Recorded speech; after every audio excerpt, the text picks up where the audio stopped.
Hello, എല്ലാവരും സുഖമായിട്ടിരിക്കണമെന്ന് വിചാരിക്കണം. ഒരു ദിവസം ഷെർലക് ഹോംസും വാട്സണും കൂടി ടെൻറ്റിൽ ക്യാമ്പ് ചെയ്യായിരുന്നു.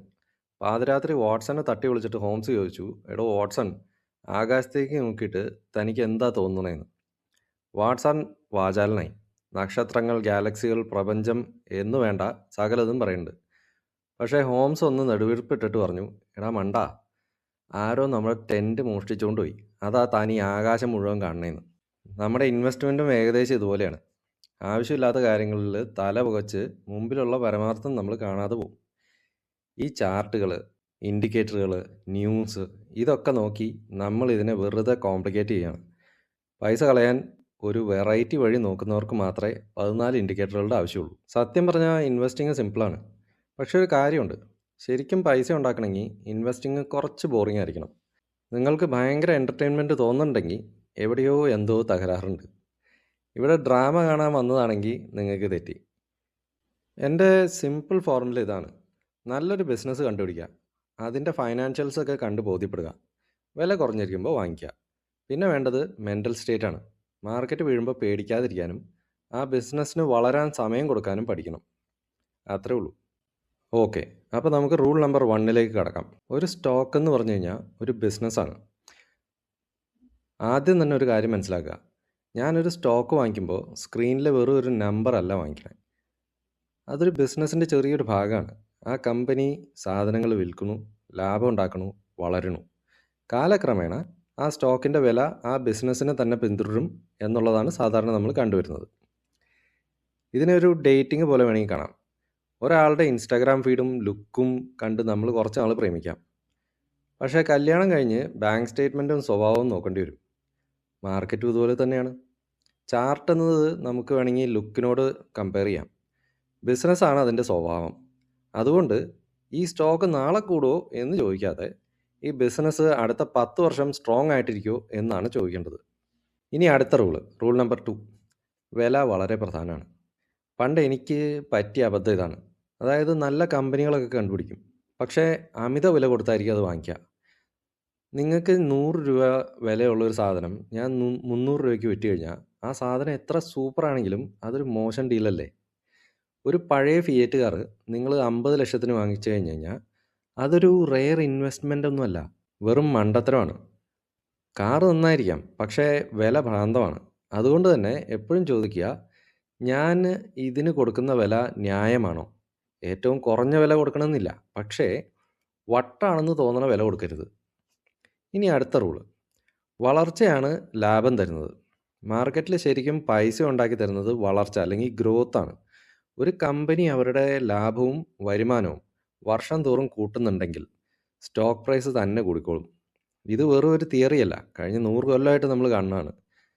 പക്ഷേ വളർച്ച ഒറിജിനൽ ആയിരിക്കണം, വെറും ഹൈപ്പ് ആയിരിക്കരുത്. ഭാവിയിൽ ഈ കമ്പനി ഇതിലും കൂടുതൽ പൈസ ഉണ്ടാക്കുമോ? ഉണ്ടെങ്കിൽ ധൈര്യമായിട്ട് മുന്നോട്ട് പോവാം. ഇനി നമുക്ക് റൂൾ നമ്പർ 4 നോക്കാം. ഇത് നമ്മൾ സൈക്കിൾസിനെ പറ്റിയാണ് സംസാരിക്കുന്നത്. ഇവിടെ പെരുമാറ്റം അല്ലെങ്കിൽ ബിഹേവിയർ വളരെ ഇമ്പോർട്ടൻ്റ് ആണ്. കാരണം ഇവിടെയാണ് മിക്കവർക്കും പണം നഷ്ടമാകുന്നത്. കാരണം മാർക്കറ്റ് ഒരിക്കലും ഒരു നേർരേഖയിൽ മുകളിലോട്ട് പോകുന്ന ഒരു സാധനമല്ല, അതിന് ചില സൈക്കിൾസ് ഉണ്ട്. അതായത് ഒപ്റ്റിമിസം വരുമ്പോൾ സാധാരണ വില കൂടുന്നതായിട്ടാണ് കാണാറ്. അത് കഴിഞ്ഞിട്ട് വരുന്ന അമിത ആവേശം, അത് വില വളരെ പെട്ടെന്ന് ഒരുപാട് കൂട്ടും. അത് കഴിഞ്ഞിട്ട് വേറെ എന്തെങ്കിലും കാരണങ്ങൾ കൊണ്ട് മാർക്കറ്റിൽ അല്ലെങ്കിൽ പൊതുവെ ജിയോ പൊളിറ്റിക്കലായിട്ട് എന്തെങ്കിലും പ്രശ്നം വരുമ്പോൾ പതുക്കെ പേടി വന്നു തുടങ്ങും. അപ്പോൾ പതുക്കെ തകരാൻ തുടങ്ങും മാർക്കറ്റ്. അതൊരു പരിധി വരെ തകർന്നു കഴിയുമ്പോഴത്തേക്കും, അല്ലെങ്കിൽ ആ ഒരു ഉണ്ടായിരുന്ന പ്രശ്നം മാറിക്കഴിയുമ്പോഴത്തേക്കും മാർക്കറ്റ് പതുക്കെ റിക്കവറായി തുടങ്ങും. ഈ സൈക്കിളാണ് ആവർത്തിച്ചുകൊണ്ടിരിക്കുന്നത്. പക്ഷേ ഇവിടെയാണ് പ്രശ്നം. ആളുകൾ ശരിയായ കാര്യത്തിൻ്റെ നേരെ വിപരീതമാണ് ചെയ്യണത്. കാരണം കാര്യങ്ങൾ ഏറ്റവും സേഫ് ആയിട്ടിരിക്കുമ്പോൾ, അല്ലെങ്കിൽ ഓപ്റ്റിമിസം ഫേസിൽ അല്ലെങ്കിൽ യൂഫോറിയ ഫേസിലാണ് ആളുകൾ ഏറ്റവും കൂടുതൽ ഇൻവെസ്റ്റ് ചെയ്യുന്നത്. സാധാരണ റീറ്റെയിൽ ഇൻവെസ്റ്റേഴ്സിൻ്റെ കാര്യമാണ് ഞാൻ പറയുന്നത്. അത് കഴിഞ്ഞിട്ട് പ്രശ്നങ്ങൾ തുടങ്ങാൻ നേരത്ത് അവരൊന്നും ചെയ്യില്ല. പ്രശ്നങ്ങൾ അത്യാവശ്യം രൂക്ഷമായി കഴിയുമ്പോഴത്തേക്കും ഇവർ വിൽക്കാൻ തുടങ്ങും. ഒന്ന് ആലോചിച്ച് നോക്ക്. അതായത് നമ്മളുടെ ഏറ്റവും ഫേവറേറ്റ് ആയിട്ടുള്ള ഹോട്ടലിൽ ബിരിയാണിക്ക് 50% ഓഫർ എന്ന് പറഞ്ഞു കഴിഞ്ഞാൽ ഒന്നുമില്ലെങ്കിൽ അവിടെ പോയിട്ട് ഒന്ന് കഴിച്ചു നോക്കാനായിട്ട് നമുക്ക് എല്ലാവർക്കും തോന്നില്ലേ? അതെയോ ഇനി ബിരിയാണിയുടെ വില ഇടിഞ്ഞ് എന്ന് പറഞ്ഞിട്ട് നിങ്ങൾക്ക് കരച്ചിലാണ് വരണേ, എന്നിട്ട് കയ്യിലുള്ള ബിരിയാണിയും കൂടി വിറ്റ് ഒഴിവാക്കാൻ നോക്കൂ. പക്ഷേ മാർക്കറ്റിലോ ഒരു 30% ഡിസ്കൗണ്ട് വരുമ്പോഴത്തേക്കും ആളുകൾ അകത്തേക്ക് ഓടുന്നതിന് പകരം പുറത്തേക്ക് ഓടാനാണ് നോക്കുന്നത്. കെട്ടിടത്തിന് എന്തോ തീ പിടിച്ച പോലെ. അതുകൊണ്ട് ഞാൻ മനസ്സിലാക്കിയിടത്തോളം ഷോർട്ട് ടേമിൽ ഒരിക്കലും പ്രൈസ് ഈക്വൽ ടു റിയാലിറ്റി എന്ന ഇക്വേഷൻ വർക്കാവില്ല. വില കുറയുന്നത് ബിസിനസ് തകരുന്നത് കൊണ്ടല്ല, വില കൂടുന്നത് അത് സേഫ് ആയതുകൊണ്ടുമല്ല. അതിന് മറ്റു പല കാരണങ്ങളുണ്ടാവും. ബട്ട് നമ്മളുടെ ജോലി എന്താണെന്ന് വെച്ച് കഴിഞ്ഞാൽ ബിസിനസ്സിനെ കറക്റ്റായിട്ട് പഠിക്കുക, അതിനെ ഒരുപാട് വില കൊടുത്ത് വാങ്ങിക്കാതിരിക്കുക. സോ റൂൾ നമ്പർ 5 അത് ടൈമിംഗ് ആണ്. ഇതാണ് ഏറ്റവും ബുദ്ധിമുട്ടുള്ള നിയമം. അതായത് എനിക്കൊരിക്കലും മാർക്കറ്റ് പ്രെഡിക്റ്റ് ചെയ്യേണ്ട കാര്യമില്ല. എനിക്ക് അതിൽ ഇൻവെസ്റ്റഡ് ആയിട്ട് തുടർന്നാൽ മാത്രം മതി. കാരണം മിക്ക റിട്ടേൺസും വരുന്നത് പെട്ടെന്നുള്ള ചെറിയ പീരീഡ്സിലാണ്. ഞാൻ മാർക്കറ്റിൽ പെർഫെക്റ്റ് ആയിട്ട് എൻ്റർ ചെയ്യാനും എക്സിറ്റ് ചെയ്യാനും ശ്രമിച്ചു കഴിഞ്ഞ് കഴിഞ്ഞാൽ മിക്കവാറും എനിക്ക് വലിയ മൂവ്മെൻറ്റ്സ് ഉള്ള ഡേയ്സ് മിക്സ് ആവും.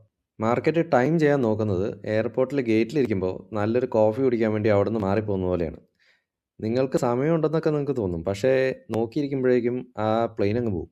അതുകൊണ്ട് വാങ്ങാനായിട്ടുള്ള പെർഫെക്റ്റ് ടൈം ഇതാണോ എന്ന് ചോദിക്കുന്നതിന് പകരം ഞാൻ സാധാരണ ചോദിക്കുകയാണത്, ഇത് റീസണബിൾ ആയിട്ടുള്ളൊരു പ്രൈസ് ലെവലിലാണോ, അതും ഇത് നല്ലൊരു ബിസിനസ്സാണോ. ഇത് രണ്ടിനും അതേന്നാണ് ഉത്തരമെങ്കിൽ നമുക്കതൊരു നല്ല ഡീലായിട്ട് കൺസിഡർ ചെയ്യാം. Time will do the rest. ഇനി റൂൾ നമ്പർ 6, അതായത് ഡോണ്ട് ബ്ലോ അപ്പ്. എന്താണെന്ന് വെച്ച് കഴിഞ്ഞാൽ നമ്മൾക്കറിയാം, നമ്മളുടെ ഒരുപാട് ഫ്രണ്ട്സ് ഇതുപോലെ പറഞ്ഞു കേട്ടിട്ടുണ്ടാവും, ഞാൻ മാർക്കറ്റിൽ പൈസ കൊണ്ടുവന്നിട്ടു എന്നിട്ട് അത് മുഴുവൻ എൻ്റെ കാലിയായിന്ന്. ഈ നിയമത്തിനെക്കുറിച്ച് അധികം ആരും സംസാരിക്കാത്തതുകൊണ്ടാണ് ഇങ്ങനെയുള്ള പ്രശ്നങ്ങൾ വരുന്നത്. പക്ഷേ ഇതാണ് ഏറ്റവും പ്രധാനപ്പെട്ട നിയമം. എന്തുകൊണ്ടാണെന്ന് വെച്ച് കഴിഞ്ഞാൽ നമ്മൾക്ക് മാർക്കറ്റിൽ പിടിച്ച് നിന്നേ പറ്റുള്ളൂ. നമ്മൾ സർവൈവ് ചെയ്താൽ മാത്രമേ അടുത്ത പ്രാവശ്യം കളിക്കാൻ നമ്മൾ ഉണ്ടാവുള്ളൂ. അതുകൊണ്ട് ഞാൻ ചില കാര്യങ്ങൾ ഒഴിവാക്കാറാണ് പതിവ്. അതായത് അമിതമായിട്ടുള്ള കടം എന്ന് ഞാൻ ഉദ്ദേശിക്കുന്നത് ലിവറേജ്. പിന്നെ ഓൾ ഇൻ ബെറ്റ്സ്, അതായത് ഒരു ബെറ്റിൽ തന്നെ ഒരുപാട് പൈസ, അതായത് പോർട്ട്ഫോളിയോൻ്റെ നല്ലൊരു ചങ്ക് അതിനകത്ത് ഇൻവെസ്റ്റ് ചെയ്യാറില്ല ഞാൻ ഒരിക്കലും. ഇമോഷണൽ ആയിട്ടുള്ള തീരുമാനങ്ങൾ വരുത്താതിരിക്കുക. കാരണം ഒരു വലിയ തെറ്റ് കാരണം നിങ്ങളുടെ വർഷങ്ങളായിട്ടുള്ള പ്രോഗ്രസ് ഇല്ലാതാക്കി കളയാൻ പാടില്ല. ഇത് റോമിലൂടെ ഒരു വെസ്പ ഓടിച്ച് നടക്കണ പോലെയാണ്. 10 വർഷം നിങ്ങളൊരു ഹീറോനെ പോലെ വണ്ടി ഓടിച്ച് നടക്കും, പക്ഷേ ആ കളി തീരാനായിട്ട് ഒരൊറ്റ ബസ് മതി. മാർക്കറ്റിൽ ടൂ മച്ച് ലിവറേജ് എന്ന് പറഞ്ഞു കഴിഞ്ഞാൽ ഈ വരണ ബസ്സാണ്. ഒട്ടും എത്താതിരിക്കണേക്കാൾ നല്ലത് ഒരു 5 മിനിറ്റ് വൈകി എത്തുന്നത് തന്നെയാണ്. സ്റ്റോക്ക് മാർക്കറ്റ് എന്ന് വെച്ച് കഴിഞ്ഞാൽ എല്ലാ തവണയും ശരിയാവുക എന്നല്ല, മറിച്ച് വലിയ രീതിയിൽ തെറ്റുകൾ വരുത്താതിരിക്കുക എന്നുള്ളതാണ്. Not being wrong in a big way. Okay, അപ്പോൾ ഇത്രയേ ഉള്ളൂ പരിപാടി. സ്റ്റോക്ക് മാർക്കറ്റ് ഒരിക്കലും ബിഗിനേഴ്സിനുള്ളതല്ല. ഫ്രീ ആയിട്ട് ചിന്തിക്കാനും സമയവും ക്ഷമയും ഉള്ളവർക്ക് വേണ്ടിയിട്ടുള്ളതാണ്. സക്സസ് എന്നുള്ളത് ഒരിക്കലും മാജിക് അല്ല. എന്നെ സംബന്ധിച്ചിടത്തോളം നല്ല ബിസിനസ്സുകൾ വാങ്ങിക്കുക, അതിന് അമിത വില കൊടുക്കാതിരിക്കുക, അതിൻ്റെ ഗ്രോത്തിൽ ശ്രദ്ധിക്കുക, ബിസിനസ് സൈക്കിൾസും എക്കണോമിക് സൈക്കിൾസും മനസ്സിലാക്കുക, സ്റ്റേ ഇൻവെസ്റ്റഡ്, വലിയ തെറ്റുകൾ ഒഴിവാക്കുക. That's it. വളരെ സിമ്പിൾ, പക്ഷേ തീർച്ചയായിട്ടും എളുപ്പമല്ല. സോ തീരുന്നതിന് മുമ്പ് ഇത് പറയാം, ഈ റൂൾസ് വളരെ കൺസിസ്റ്റൻ്റ് ആയിട്ട് ഫോളോ ചെയ്യുമ്പോൾ എനിക്ക് പ്രഡിക്ഷൻസോ കോംപ്ലക്സ് ആയിട്ടുള്ള സ്ട്രാറ്റജീസോ ആവശ്യമില്ല.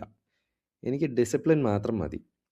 പ്രശ്നം എന്താണെന്ന് വെച്ച് കഴിഞ്ഞാൽ ഡിസിപ്ലിൻ നിങ്ങൾക്കൊരു കടയിലും വാങ്ങിക്കാൻ കിട്ടില്ല, ഒരു ഗുരുവിൻ്റെ അടുത്തു നിന്നും ഡൗൺലോഡ് ചെയ്തെടുക്കാനും പറ്റില്ല.